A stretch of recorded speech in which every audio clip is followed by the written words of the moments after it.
Hi!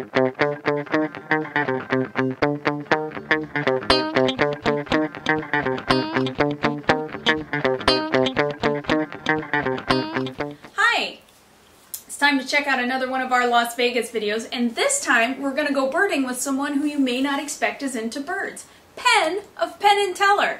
Now this video, we had to do some work on some of the editing because we had to contend with some jets flying overhead and a locust, but it's a really cool video of someone who you would not expect to be into birds watching birds.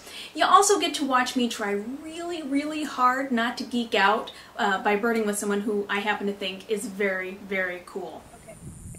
So I appreciate you going birding with me today. Well, I went into my backyard. That's still birding. That's where we went birding. That's okay. That 1 in 5 Americans are supposed to engage in this type of backyard birding. 1 in 5? 1 in 5, according to the U.S. Fish and Wildlife Survey. There are sexual activities that are less common. And 1 in 5 going birding. Yeah, so you're part of the 1 in 5. And what in your backyard birds? What interests do you have, and what birds do you notice? Well, I have toddlers, so when we take the toddlers, they're 3 and 4. You take them to a zoo, and what they care about most is the pigeons that are eating the zoo food around there. They don't care about exotic, because in 3 or 4 years of life, you don't get to see exotic. So, pigeons that come around here are an absolute thrill to my children. So we have a bird feeder over there. When we fill it up, the whole backyard fills with just nutty Hitchcockian bird amounts. And the children just love chasing pigeons. Look at it. We found, I did an entire, you should check it out on the podcast, but I did an entire 1-hour radio show just about a racing pigeon we found out by my pool. Oh, seriously? It was a racing pigeon that was very pleasant toward people. We picked it up, we found the band on it. We got in touch with the owner, and it turned out that it was in the middle of a race, and I guess not doing well. Oh. And it stopped by my pool. But it was a homing pigeon. Very attractive, nice. We gave it to a local bird guy, and I guess he got it back to the guy who owned it. Nice. So that's my real. I did an hour show on the bird, and at that time I knew the name of the bird, and we were rooting for it. There was a web page that had when it came in. But I think it came in like triple digits. No. Not good. Well, at least they can get eaten by a peregrine or a Cooper sock. So that's a victory right there. How far do they go on those races? I used to know this, but how far do they go on those races? I would imagine they could go for thousands of miles. I don't know. I'm not a homing pigeon kind of girl. I'm more wild bird. Wild bird. Yeah, pigeons are more domestic. Now, you did show us a bird that you have nesting in your house. You have a mourning dove. A mourning dove, yeah. Anything else? Well, that's another one that the children go look at. We also have those nests out on another back porch that we find. But I thought they were pigeons. They're mourning doves? They're different, yeah. If you ever notice them, they have a long pointy tail, whereas pigeons have more of a wedge-shaped tail. I see. And pigeons are introduced. They're not supposed to be here, and mourning doves are here. Same as us. Pretty much, yeah. Pigeons are a lot like us. So you mentioned that you've had trouble using binoculars. Well, I don't before? I don't have good eyesight, so I don't like looking through them. You want to show me how to look through? Yeah, I'll show you. I'll bring you over here. I always thought you had to take your glasses off. You don't? You don't. You used to, but now a lot of binocular companies, like these are Swarovskis, they make adjustable eye cups. So if we weren't wearing glasses, we would have the eye cups out like this. But since we're wearing glasses, we can leave the eye cups down, so that'll help it. The first thing you want to do is try and adjust these so that you can see one image through both eyes. It may not be 100% focus. I can see one image through both eyes. Okay, and when they're even, then your binoculars are good. If you do that with your binoculars and they're still not even, they might be out of alignment. You need to get them fixed, but that's how you get your binoculars ready before you use them.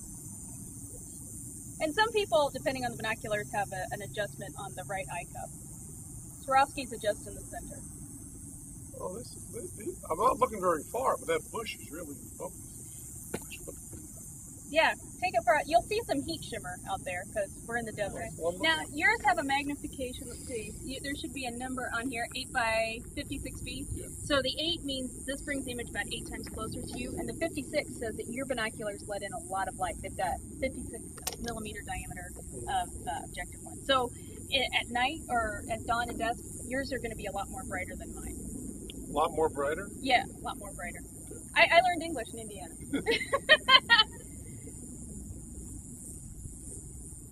If you want to do a I comparison. think that what you're really finding out is 1 out of 5 Americans say they're birding when they look in the windows of their neighbors. Is that the real fact?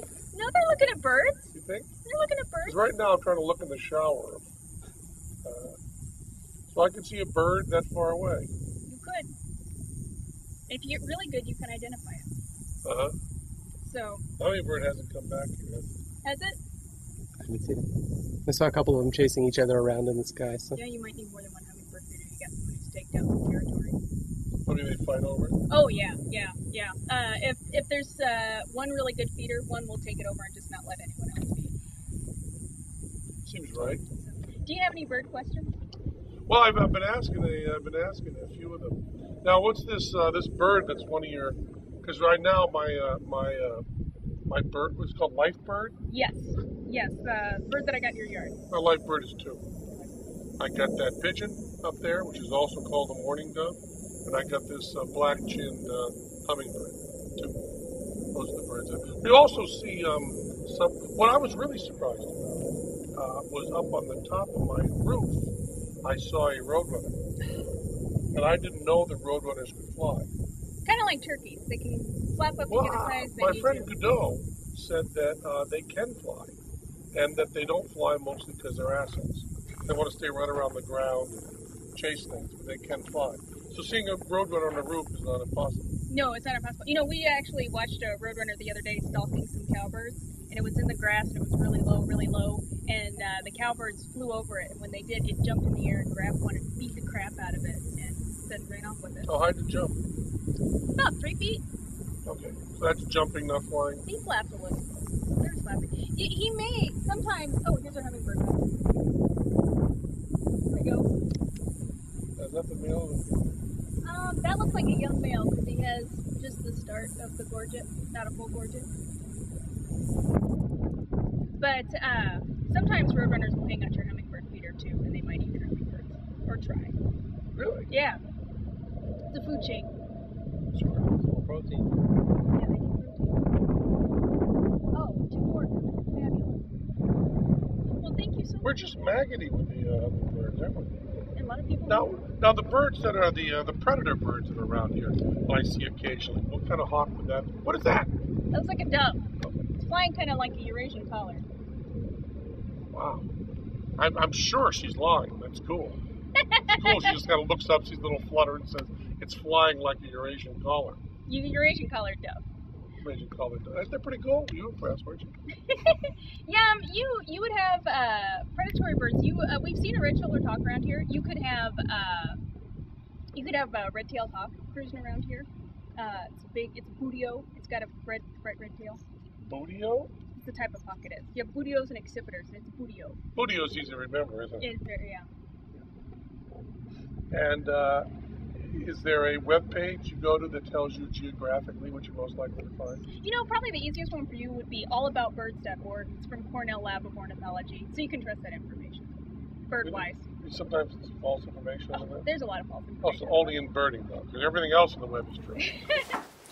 So that was our video. I want to thank Penn very much for being so gracious with his time that weekend. He had his show that he was performing in Las Vegas, and he was also filming some other projects. So thank you very much, Penn. And also thank you very much for that lifer black-throated sparrow I got in your backyard. That was really cool for me.